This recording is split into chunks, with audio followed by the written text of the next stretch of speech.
இன்னைக்கு நான் சொல்றேன், கர்த்தர் அப்படிப்பட்ட மேன்மையை நமக்கு தருவாராக. இதுவரைக்கும் நம்மளை பார்த்து எவ்வளவோ கல்லா நின்ற மனுஷங்கள்லாம் நம்மை பார்த்து கரைகிற நாள் வரும், நம்மை பார்த்து பணிகிற நாள் வரும், நமக்கு முன்பாக முழங்கால் படியிட்டு நிற்கிற நாளை கர்த்தர் வைப்பார். இதுவரைக்கும் இவங்க பொருட்டு இல்லை, இதுவரைக்கும் இவங்க ஒன்றும் இல்லை, இதுவரைக்கும் இவங்க ஒண்ணுமே இல்லை அப்படிதானே நினைச்சிட்டு இருந்தாங்க. இதுவரைக்கும் இவங்களால என்ன செஞ்சிட முடியும், இதுவரைக்கும் இவங்க யார் அப்படிதானே நினைச்சிட்டு இருந்தாங்க. ஆனா கர்த்தர் தருகிற மேன்மை என்ன தெரியுமா?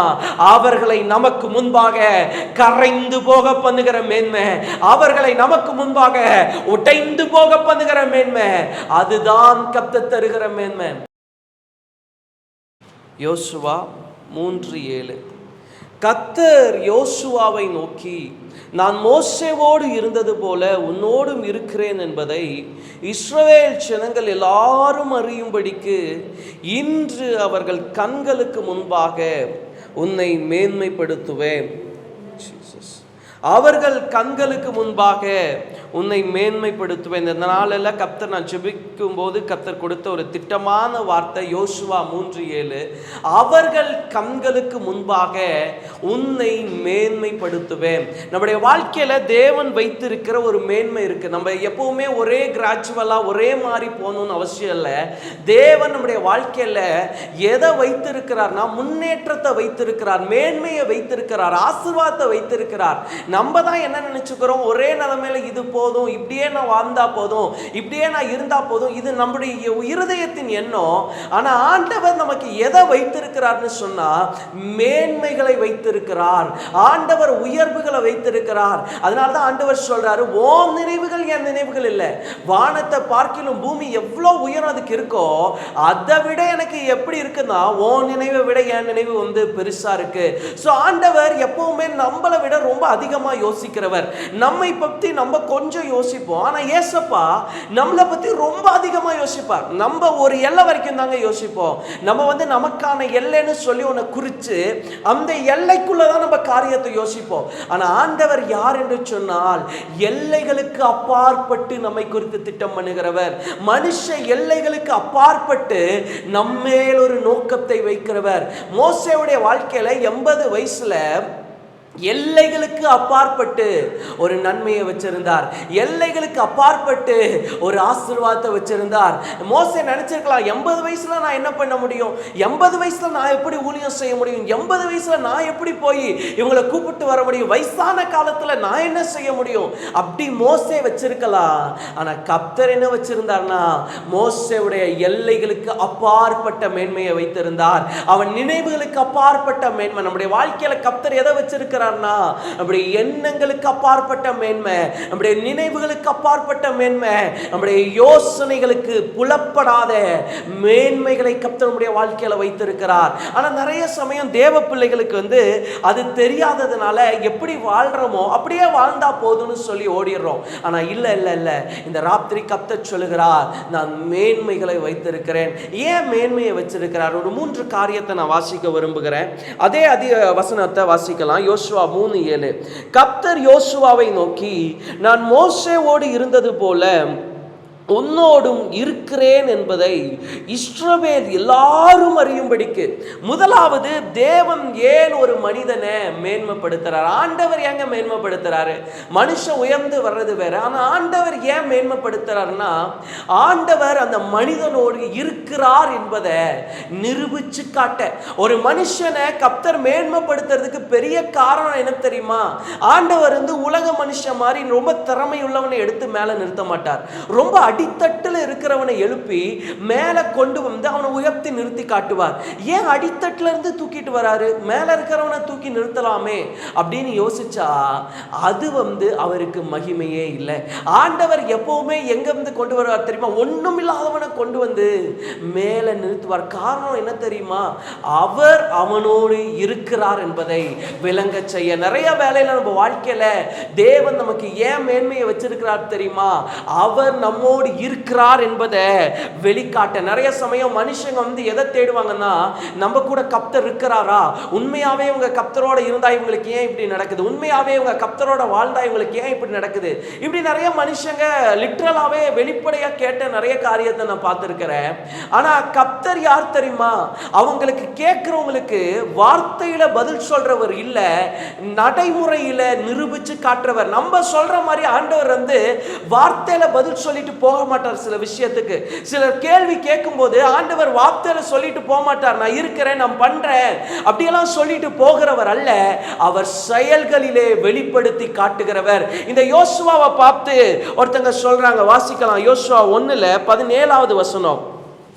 நாங்கள் மோசேக்கு செவி கொடுத்தது போல உமக்கும் செவி கொடுப்போம், உம்முடைய தேவனாகிய கர்த்தர் மாத்திரம் மோசேவோடு இருந்தது போல உம்மோடும் இருப்பாராக.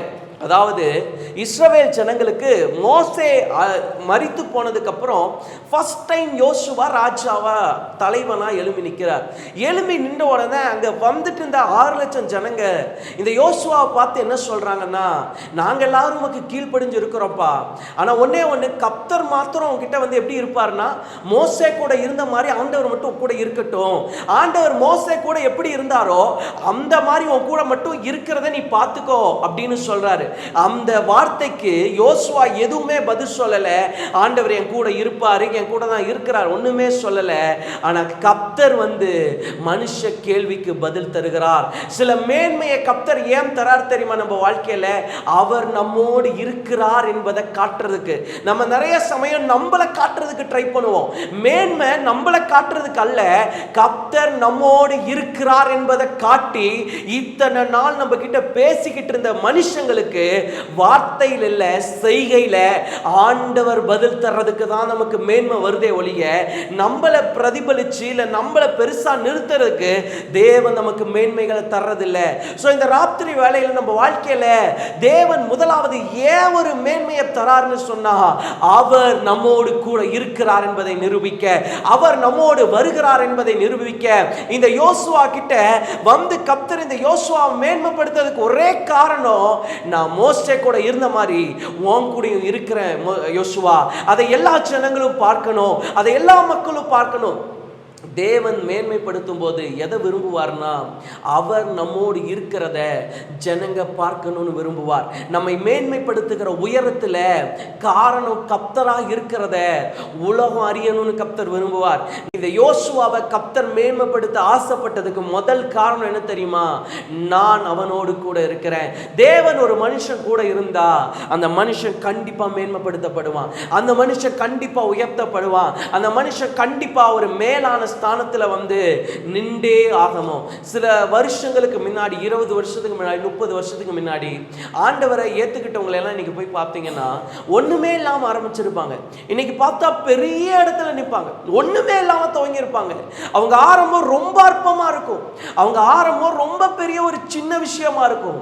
ஆனா நாள் வரும்போது கர்த்தர் அவங்களோட இருக்கிறங்கிறத காட்டுறதுக்கு எப்படி ஆசீர்வதிப்பாருன்னா, அவங்கள இடம் கொள்ளாமல் போகிற அளவுக்கு அவங்க கற்பனைக்கு எட்டாத ஒரு மேன்மையை கர்த்தர் கட்டளையிட்டு அவர் இருக்கிறேன் என்பதை நிரூபணம் செய்வார். நம்ம வாழ்க்கையில எதுக்கு மேன்மையை தேடுறோம்? நம்மளை நிரூபிக்கிறதுக்கா, கர்த்தரை நிரூபிக்கிறதுக்கா?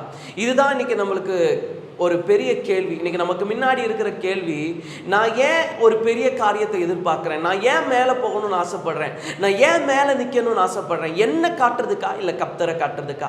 நீங்க கர்த்தரை வந்து முன்னாடி நிறுத்தி கர்த்தரை மகிமைப்படுத்துறதுக்கா உங்க நோக்கத்தை வச்சிருந்தீங்கன்னா கர்த்தர் கண்டிப்பா சொல்றவங்களை மேன்மைப்படுத்திடுவார்.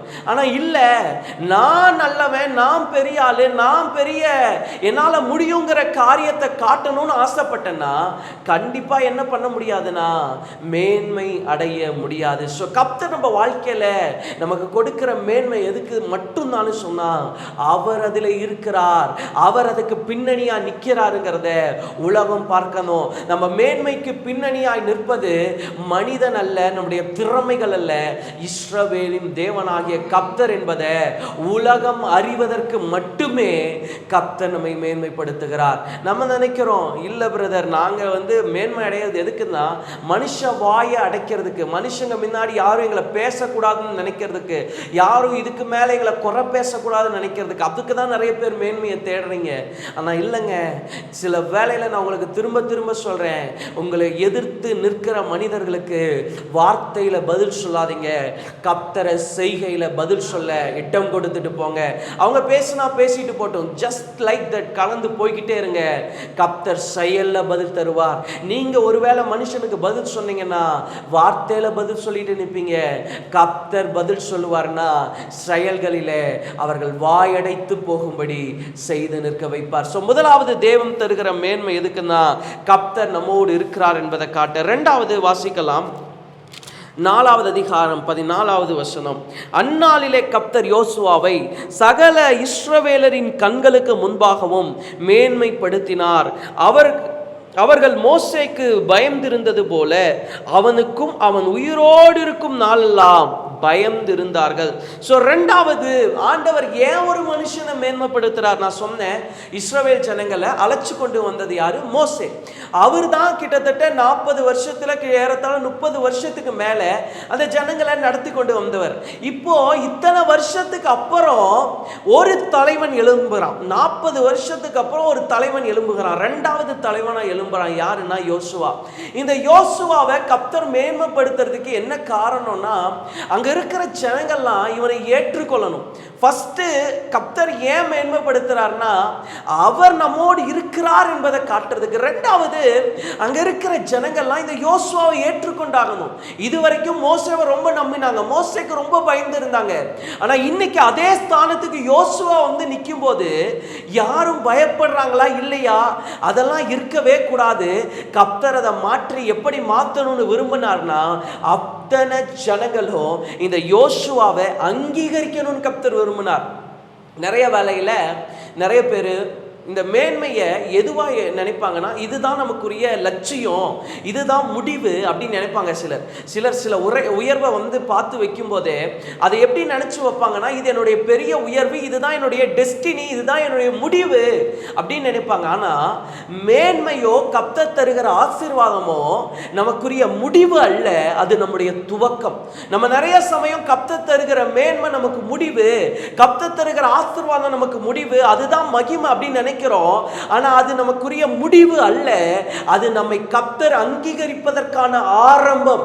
யோசுவாவுடைய வாழ்க்கையில கர்த்தர் கொடுத்த மேன்மை யோசுவாவுக்குரிய முடிவு அல்ல, யோசுவாவை கர்த்தர் அங்கீகரித்து விட்டார் என்பதை இஸ்ரவேல் ஜனங்க பார்க்கதுங்கிற ஆரம்பம். ரெண்டாவது, ஒரு மேன்மைக்கு நீங்க எதிர்பாருங்க. என்ன மேன்மை தெரியுமா? தேவன் நம்மை அங்கீகரித்து வைத்திருக்கிறார் அப்படிங்கிறத சுத்தி இருக்கிற ஜனங்க பார்க்கணும். அப்படிங்கிற ஒரு காரியத்துக்காக நீங்க பிரயாசப்படுங்க. நிறைய வேளையில உலகம் நம்மை அங்கீகரிக்காது. கர்த்தர் அங்கீகரிச்சா கூட மனுஷன் அங்கீகரிக்க மாட்டான். நிறைய வேலையில கர்த்தர் ஈஸியா அங்கீகரிச்சிருவார், கர்த்தர் சீக்கிரம் நம்பிடுவார். ஆனா கர்த்தர் அங்கீகரிச்சா கூட ஒரு குறிப்பிட்ட நாள் வரைக்கும் மனுஷன் அங்கீகரிக்க மாட்டான். மோசேவை கர்த்தர் அங்கீகரிச்சுட்டாருங்க.